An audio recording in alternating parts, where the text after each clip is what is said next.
बिस्मिल्लाहिर्रहमानिर्रहीम। Dear students, अस्सलाम वालेकुम। आज हम जिस यूनिट के बारे में बात करेंगे उसका नाम है हीट एंड थर्मोडायनामिक्स।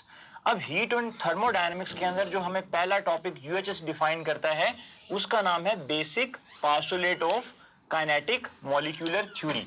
लेकिन डियर स्टूडेंट, इस टॉपिक को स्टार्ट करने से पहले हमें ये पता होना चाहिए कि हीट में और थर्मोडायनेमिक्स के अंदर क्या फर्क होता है। तो डियर स्टूडेंट, सबसे पहले क्योंकि चैप्टर को इस यूनिट को समझने के लिए आपको हीट और थर्मोडायनेमिक्स के बारे में पता होना चाहिए कि दोनों के अंदर क्या डिफरेंस है। तो सबसे पहले डियर स्टूडेंट, मैं आपके सामने हीट को डिफाइन करता हूं। जैसा कि आप लोगों को पता है, जो हीट है, हीट को हम Q से शो करते हैं। मैं यहाँ पे डेफिनेशन तो नहीं लिखूंगा, लेकिन आपको सिर्फ बताऊंगा कि हीट होती क्या है। हीट की डेफिनेशन आप लोगों ने पढ़ी होगी। Heat is a form of energy, एक एनर्जी की फॉर्म है जो कि hot part of the body से cold part of the body की तरफ ट्रांसफर होती है। जिस तरह कि मैं आपके सामने एक एग्जांपल दे रहा हूं, कंडक्शन का नाम आप लोगों ने सुना होगा। ये हीट ट्रांसफर होने का एक मेथड है। तो अगर आप किसी भी बीकर को या किसी भी पॉट को अगर आप हीट अप कर रहे हैं तो उसके साथ साथ जो उसका हैंडल है वो भी हीट अप हो रहा होगा। मतलब जो पार्टिकल्स हैं, मॉलिक्यूल्स हैं, वो hot part of the body से कोल्ड पार्ट की तरफ जो है वो मूव करेंगे। This is called heat. तो heat is a form of energy in which particles move from hot part of the body to the cold part, और कुछ देर के बाद हैंडल भी गर्म हो जाएगा।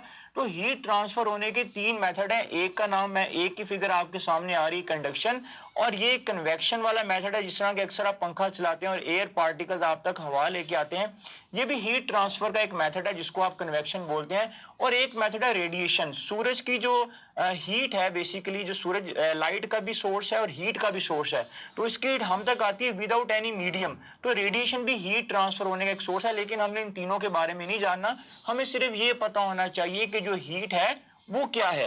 तो स्टूडेंट, हमें हीट के बारे में पता लगा और हमें यह भी पता है कि heat is a form of energy. तो हीट का जो यूनिट है वो हमारे पास क्या होगा? आप बोलेंगे सर इसका यूनिट जूल होगा, जिसको हम कैपिटल जे से रिप्रेजेंट करेंगे। अब स्टूडेंट, इसी के साथ साथ हमें यह भी पता होना चाहिए व्हाट इज थर्मोडायनेमिक्स। थर्मोडायनेमिक्स क्या है?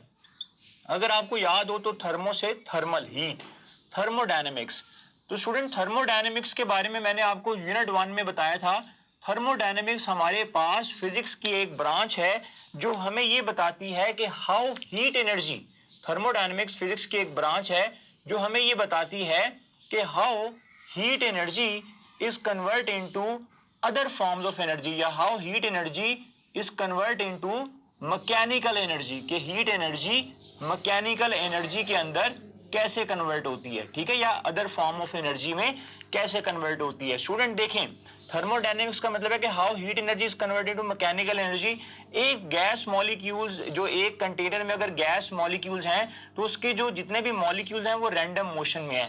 जैसे ही मैं उसको हीट एनर्जी दूंगा, उन मॉलिक्यूल्स की मोशन जो है वो इंक्रीज हो जाएगी। मींस आप ये कह सकते हैं कि heat energy is convert into mechanical energy, और वो तमाम प्रोसेस जिसमें हीट एनर्जी मैकेनिकल एनर्जी में कन्वर्ट होगी उसको हम स्टडी करेंगे थर्मोडायनेमिक्स के अंदर। तो ये मैंने आपको स्टार्ट में ये बताया कि हीट में और थर्मोडायनेमिक्स के अंदर क्या फर्क है। डियर स्टूडेंट, अब हम चलते हैं यूएचएस का डिफाइंड टॉपिक जिसका नाम है basic postulate of kinetic molecular theory. तो स्टूडेंट, सबसे पहले अगर आप इस बीकर को देखें या इस क्यूबिकल फिगर को देखें, बीकर नहीं है बेसिकली, एक ये कोई भी कंटेनर है, एक क्यूबिकल फिगर है। तो इस फिगर के अंदर आपको कई गैस मॉलिक्यूल्स नजर आएंगे। तो सबसे पहले आपने याद रखना है जो काइनेटिक मॉलिक्यूलर थ्योरी, ये केएमटी का मतलब है काइनेटिक मॉलिक्यूलर थ्योरी, ठीक है। तो स्टूडेंट, जो काइनेटिक मॉलिक्यूलर थ्योरी है वो हमें बताती है about the behaviour of gas molecules. हमें गैस मॉलिक्यूल्स का बिहेवियर बताती है। तो स्टूडेंट, सबसे पहले तो आपको यह पता होना चाहिए कि काइनेटिक मॉलिक्यूलर थ्योरी हमें बताती क्या है? बिहेवियर ऑफ गैस मॉलिक्यूल, कि गैस मॉलिक्यूल्स का बिहेवियर क्या होता है। जिस तरह के डियर स्टूडेंट, आपको इस कंटेनर में कई गैस मॉलिक्यूल्स नजर आ रहे हैं। तो काइनेटिक मॉलिक्यूलर थ्योरी के पोस्टुलेट इस कंटेनर के अंदर जो मौजूद मॉलिक्यूल्स हैं उनके बिहेवियर के बारे में क्या कहते हैं। मैं सबसे पहला पोस्टुलेट आपके सामने लिखता हूं। फर्स्ट पोस्टुलेट, आपकी बुक ये कहती है कि gas molecules are in random motion. आप बोलेंगे सर रैंडम मोशन का क्या मतलब है? Gas molecules are in random motion. Dear student, random motion का मतलब यह है कि जो कंटेनर के अंदर गैस मॉलिक्यूल्स मौजूद हैं या अगर किसी भी रूम के अंदर गैस मॉलिक्यूल मौजूद हैं तो उनकी मोशन रैंडम होती है। वो लोग मतलब हर डायमेंशन में मूव कर रहे होते हैं। वो अलोंग एक्स एक्सिस भी मूव कर रहे होते हैं, अलोंग वाई एक्सिस भी मूव कर रहे होते हैं, अलोंग जेड एक्सिस भी मूव कर रहे होते हैं। Gas molecules are in random motion. जो पहला पॉइंट आपने इस काइनेटिक मॉलिक्यूलर थ्योरी का याद रखना है। डियर स्टूडेंट, इस काइनेटिक मॉलिक्यूलर थ्योरी का जो सेकंड पॉइंट है हमारी बुक के अंदर लिखा है, वो पॉइंट हमें ये कहता है कि a finite volume of gas contain a large number of molecule. इसका मतलब क्या है? मतलब ये कंटेनर छोटा सा है लेकिन इस छोटे से कंटेनर का वॉल्यूम भी फाइनाइट है। जिस तरह कि आपको पता है गैस का अपना वॉल्यूम नहीं होता, जिस कंटेनर में आप उसका रखते हैं उसी का वॉल्यूम गैस का वॉल्यूम बन जाता है। ठीक है, तो इस स्मॉल से कंटेनर में जिसका वॉल्यूम फाइनाइट है, इसके अंदर there are large number of molecules. इसका मतलब यह है कि एक मॉलिक्यूल इतना छोटा होता है कि इतने से छोटे से कंटेनर में कई करोड़ों लाखों molecule, million trillions of molecule मौजूद होंगे। तो मैं यहां पर लिख भी देता हूं, a finite volume of gas, a finite volume of gas, a finite volume of gas या finite volume of container, finite volume of container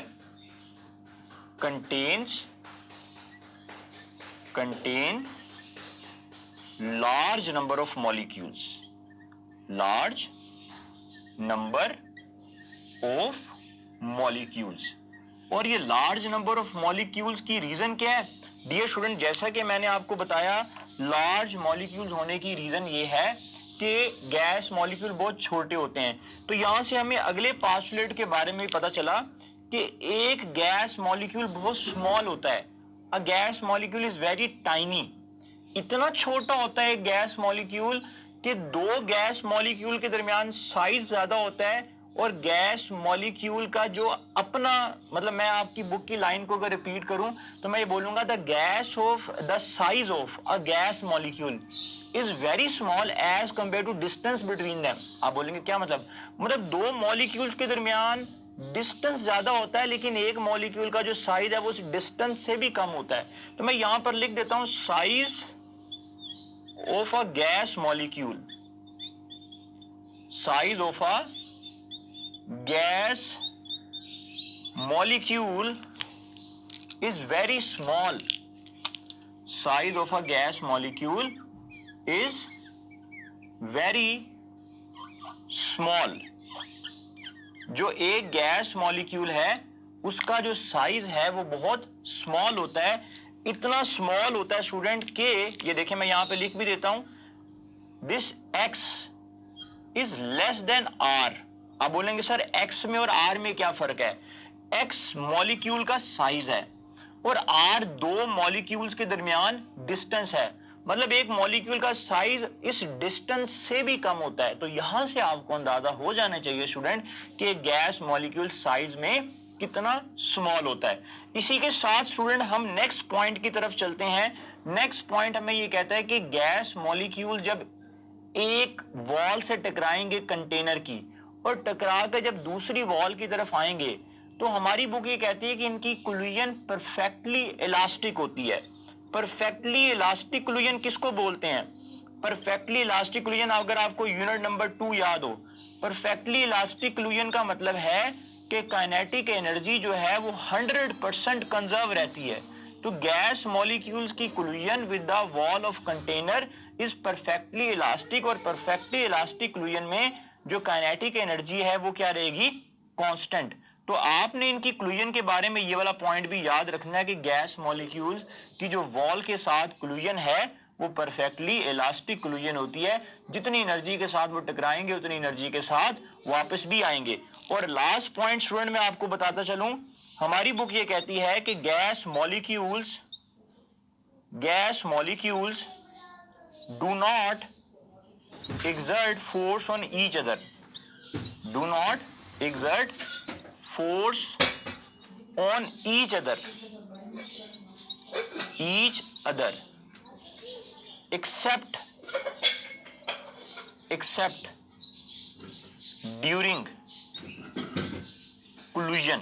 आप बोलेंगे सर इसका क्या मतलब है? स्टूडेंट इसका मतलब यह है कि अगर दो मॉलिक्यूल्स एक दूसरे के करीब हैं तो दोनों एक दूसरे पे कोई फोर्स नहीं लगाएंगे। लेकिन आप लोगों को ये बात पता है कि गैस मॉलिक्यूल्स की मोशन रैंडम है, तो जब एक मॉलिक्यूल जाके कंटेनर की एक वॉल से टकराएगा और यहां से दूसरा मॉलिक्यूल जाके कंटेनर की वॉल से टकराएगा, जब ये दोनों वॉल से टकराकर वापस आएंगे तब ये फोर्स लगाएंगे। तो इस लाइन का मतलब है molecule do not exert force on each other accept during collision, मतलब कोलाइड होने के बाद जब वापस आएंगे तब वो एक दूसरे पे फोर्स लगाएंगे, अदरवाइज वो दोनों एक दूसरे के ऊपर फोर्स नहीं लगाएंगे। तो स्टूडेंट्स मैं आपको बताता चलूं यूएचएस के डिफाइंड टॉपिक के अकॉर्डिंग आपको काइनेटिक थ्योरी के ये 5 पॉइंट्स अच्छी तरह याद होने चाहिए। डियर स्टूडेंट, अगर हम इसी टॉपिक से रेलेवेंट एक एमसीक्यू को देखें तो उसमें आपसे कहा जा रहा है which of the following is not correct postulate of kinetic theory of gas. आपने इन चारों ऑप्शन में से बताना है कि इसमें से करेक्ट पोस्टुलेट कौन सा नहीं है। अल्फा ऑप्शन है gas molecule are in random motion. तो स्टूडेंट ये मैंने आपको बताया गैस मॉलिक्यूल्स रैंडम मोशन के अंदर ही होते हैं। दूसरा पोस्टुलेट जो बीटा में लिखा है finite volume of gas contain large number of molecules, तो ये भी मैंने आपको बताया। Second postulate finite volume of gas contains large number of molecule, beta भी ठीक है। अगर आप चार्ली देखें size of molecule is greater than separation between two molecule, नहीं स्टूडेंट ऐसा नहीं है। Size of gas molecule is very small और ये सेपरेशन से लार्ज नहीं बल्कि स्मॉल होता है। तो Charlie option kinetic molecule theory का सही पोस्टुलेट नहीं है। अगर आप डेल्टा को देखें तो molecule do not exert force on each other accept during collision, तो ये लास्ट वाला पोस्टुलेट है। तो स्टूडेंट जो इसमें चार्ली पोस्टुलेट है मतलब चार्ली ऑप्शन है, इसमें जो लाइन लिखी है ये काइनेटिक मॉलिक्यूल